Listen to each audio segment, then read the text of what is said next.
जय हिंद दोस्तों, कैसे हैं? उम्मीद करता हूं कि जहां भी होंगे स्वस्थ और मस्त होंगे। आज हम लोग पढ़ने वाले हैं द्रव्यमान आयतन प्रतिशत। आज का जो टॉपिक है द्रव्यमान आयतन प्रतिशत है। चलिए प्रारंभ करते हैं हम लोग। द्रव्यमान आयतन प्रतिशत क्या है? द्रव्यमान आयतन प्रतिशत, द्रव्यमान आयतन प्रतिशत, इसको हम लोग इंग्लिश में बोले तो मास वॉल्यूम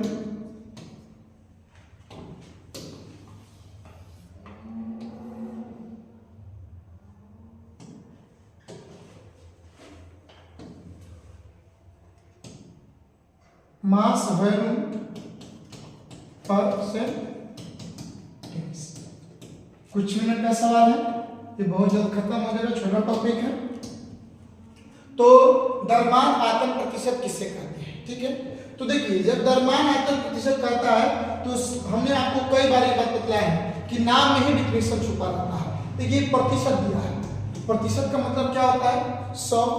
ये आयतन दिया है। जब ये अब देखिए जब आयतन की बात कर दी, जब आयतन की बात कर दिया तो आयतन में क्या होता है? आयतन में या तो लीटर होता है या तो एमएल होता है। तो यहां पर 100 है तो इसलिए हम लोग क्या लेंगे? एमएल लेंगे। ठीक है, अब देखिए यहां पर द्रव्यमान दिया है। जब द्रव्यमान दिया है तो इस द्रव्यमान को या तो केजी में व्यक्त करेंगे या तो ग्राम में, यही सूर्य बाबू, या तो केजी में या तो ग्राम में व्यक्त करेंगे। तो यहां पर देखिए यहां पर तो 100 दिया है, इसलिए हम किसका व्यक्त करेंगे? ग्राम की बात करेंगे। ठीक है, चलिए आपको समझ में इतना तो आ गया। अब बात है कि द्रव्यमान आयतन प्रतिशत। तो हम ये द्रव्यमान आयतन प्रतिशत क्या है? तो विलयन की सांद्रता ज्ञात करने का एक माध्यम है। विलयन की सांद्रता ज्ञात करने का एक माध्यम है। कोई पूछेगा कि द्रव्यमान आयतन प्रतिशत यानी मास वॉल्यूम परसेंटेज क्या है? तो विलयन की सांद्रता यानी कंसंट्रेशन ऑफ सॉल्यूशन में ज्ञात करने का एक क्या है? माध्यम है। तो इस माध्यम में यानी हम विलयन लेंगे तो उस विलयन में दो चीज होना चाहिए, एक हमारा एमएल होना चाहिए और एक हमारा ग्राम होना चाहिए। एक हमारा एमएल और बाबू एक क्या होना चाहिए? ग्राम होना चाहिए, ग्राम होना चाहिए। इतना जरूर ध्यान दीजिएगा। तो अब हम ऐसा विलयन लेंगे जो द्रव्यमान भी आ जाए और साथ में आयतन भी आ जाए। तो हम परिभाषा को पहले डिफिनेशन करेंगे, उसके बाद हम आगे बढ़ेंगे। ठीक है, तो अब यहां पर परिभाषा क्या है? 100 ml विलयन में 100 ml विलयन में उपस्थित 100 ml विलयन में उपस्थित 100 ml विलयन में उपस्थित विलय की मात्रा, विलय की मात्रा उस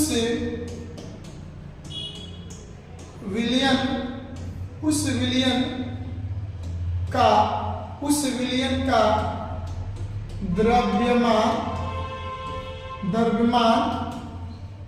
आयतन प्रतिशत, द्रव्यमान आयतन प्रतिशत कहलाता है।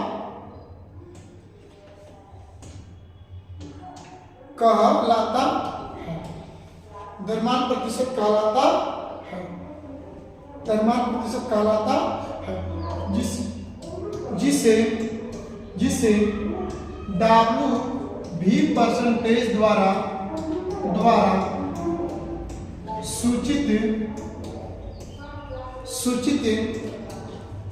किया जाता है, सूचित किया जाता है। देखिए मेरे प्यारे बच्चे, आज का हम लोग का जो टॉपिक है वो क्या है? द्रव्यमान आयतन प्रतिशत है।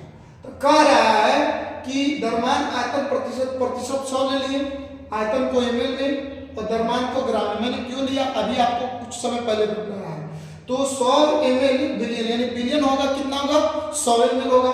तो बिलियन हमने 100 ml लिया और 100 ml में क्या घुल रहा है, विलय की मात्रा। क्योंकि मैंने आपको बहुत पहले बतलाया था कि विलयन की सांद्रता किसी दिए गए विलयन में विलय की आवश्यक मात्रा, किसी दिए गए विलयन में विलय की आवश्यक मात्रा उस विलयन की सांद्रता कहलाता है। तो हम लोग यहाँ पर ये देख रहे हैं कि विलयन की मात्रा कितना होगा, 100 ml होगा, लेकिन 100 ml में बाबू विलय की मात्रा भी होना चाहिए। तो उसी विलय की मात्रा को हम लोग क्या बनेंगे, उस विलयन का द्रव्यमान आयतन प्रतिशत कहते हैं, जिसे हम लोग बाबू W % द्वारा सूचित करते हैं। अब देखिए यदि कोई पूछता है अब इसका फॉर्मूला, तो थोड़ा सा इसको शॉर्ट कर लेते हैं, इसको स्क्रीनशॉट करना है तो कर लीजिए, ठीक है।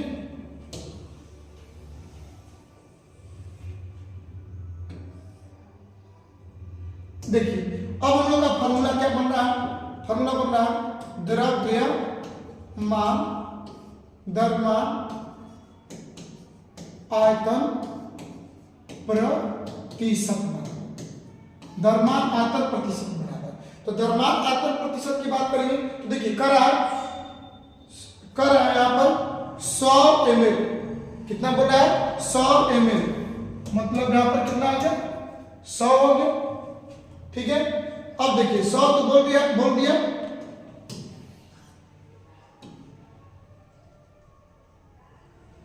100 बोल दिया। अब उसके बाद बोला है कि विलियन में उपस्थित, मतलब विलियन में उपस्थित यानी विलियन ml में दिया है, ml में दिया है। देखिए विलियन कितना दिया है ml में, तो हम यहाँ पर क्या लिख देंगे, विलियन का आयतन, विलयन का आयतन, इस विलयन के आयतन में क्या उपस्थित है, विलय की मात्रा। हम लोग बोलेंगे विलय की मात्रा, विलय की मात्रा यानी फॉर्मूला क्या बन गया, द्रव्यमान आयतन प्रतिशत बराबर विलय की मात्रा बढ़ा के विलयन का आयतन उड़े क्या 100। मात्रा के जगह पर कहीं भार भी देता है, भार और वेट भी दे देता है। तो यदि हम इसको इंग्लिश में व्यक्त करें तो क्या हो जाएगा, इसका इंग्लिश हो जाएगा mass volume percentage, mass volume percentage यानी हो जाएगा WEIGST, वेट ऑफ सॉल्यूट। अब बटा में क्या हो जाएगा, वॉल्यूम ऑफ सॉल्यूशन, इनटू क्या हो जाएगा 100 हो जाएगा। अब देखिए ये फॉर्मूला हमारा डिफिनेशन तैयार हुआ है, लेकिन ये फॉर्मूला एनसीईआरटी का फॉर्मूला नहीं है। अब हम एनसीईआरटी फॉर्मूला कैसे निकालेंगे, तो एनसीईआरटी फॉर्मूला को देख लेते हैं। अब बताइए द्रव्यमान आयतन प्रतिशत को किसके द्वारा सूचित करते हैं, W/V% द्वारा। तो W/V% हो गया सूर्य बाबू। अब देखिए यहां पर मात्रा को क्या बोलते हैं, W, मात्रा को क्या बोलते हैं W, वेट बोलते हैं, तो हमारा W हो गया। अब देखिए विलय को ये बोलते हैं, काहे लिए बोलते हैं तो हम बतला रहे हैं, ए पदार्थ बी में घुलता है, मतलब ए छोटा और बी बड़ा, तो जो घुलता है विलय, जो घुलाता है विलायक, तो विलय को हम ए बोलते हैं, विलय क्या बोलते हैं ए बोलते हैं, और विलायक को बी बोलते हैं। मतलब हम लोग का ये क्लियर हो गया। अब कोई टीचर बोलते हैं एक्स पदार्थ वाई में घुलता है तो वहां पर एक्स विलय हो जाएगा, वाई विलायक हो जाएगा, लेकिन हम यहाँ पर क्या बोल रहे हैं, ए पदार्थ बी में घुलता है, मतलब ए विलय और बी विलायक हो गया। तो अब देखिए मात्रा क्या हो गया W और विलय क्या हो गया ए, क्लियर। अब देखिए विलयन का आयतन में, अब बतलाइए विलयन के आयतन में जो बोल रहा है तो बोल क्या रहा है, देखिए यहाँ पर दिया है विलय की मात्रा, विलय की मात्रा क्या है W है, लेकिन अकेले विलय कभी विलयन बना सकता है नहीं, जब तक ले विलायक नहीं घुलेगा। तो यानी विलायक घुलेगा किस में, विलय घुलेगा विलायक में, तो यहाँ पर विलय और विलायक दोनों घुल रहा है, तब जाकर के विलयन बन रहा है। तो अब देखिए यहाँ पर विलय किस में है, द्रव्यमान में है, मात्रा में है। मात्रा कोई द्रव्यमान बोलते हैं, द्रव्यमान कोई मात्रा बोलते हैं, ध्यान रहे। जब द्रव्यमान आ गया तो उसको मैं मात्रा व्यक्त कर देते हैं। तो यहाँ पर विलय की मात्रा हो गया, लेकिन अब यहाँ पर ये देखना है कि विलयन बन रहा है, विलयन बन रहा है। तो ये बतलाइए कि विलायक हमारा द्रवित अवस्था में रहेगा तभी तो विलयन बनेगा। तो जो विलायक होगा द्रवित अवस्था में हो जाएगा, और जो विलय है वो हमारा क्या मात्रा यानी ग्राम में हो जाएगा। द्रव्यमान में हो जाएगा। तो यहाँ पर जो विलायक होगा वो आयतन में होगा। तो विलायक को क्या बोलते हैं, विलायक को भी बोलते हैं और ये विलायक का आयतन है। अब देखिए जिसे मतलब कि जल 90 ग्राम हमारा 90 ml का हो गया, हमारा जल हो गया, जल हो गया यानी H2O हो गया। इस 90 ml में 10 ग्राम हमने क्या कर दिया, NaCl नमक घोल दिया। तो यहाँ पर देखिए जो 10 ग्राम क्या हो गया Wa और यहाँ 90 ml का हो गया Vb, मतलब कि ये देखिए ये ml में हो गया, ml का मतलब कि आयतन, किसमें हो गया, आयतन हो गया। तो अब ये दोनों पदार्थ को आप मिलाइएगा तो किसमें मिलेगा, विलयन में मिलेगा, और विलयन हमारा किसमें होता है, तो आयतन में होता है। मतलब कि एक हमारा क्या द्रव्यमान यानी मात्रा में हो गया और एक हमारा क्या आयतन में हो गया। और आयतन और ग्राम, जो आयतन और द्रव्यमान मिला तो क्या बन जाएगा, आयतन ही बन जाएगा। इसलिए Vb और गुणे क्या हो जाएगा, 100 हो जाएगा। इस तरह आपका क्या बन गया, ये मेन आपका फॉर्मूला बन गया है। इस फॉर्मूला को आप लोग बढ़िया से क्या करिएगा, लिख लीजिएगा।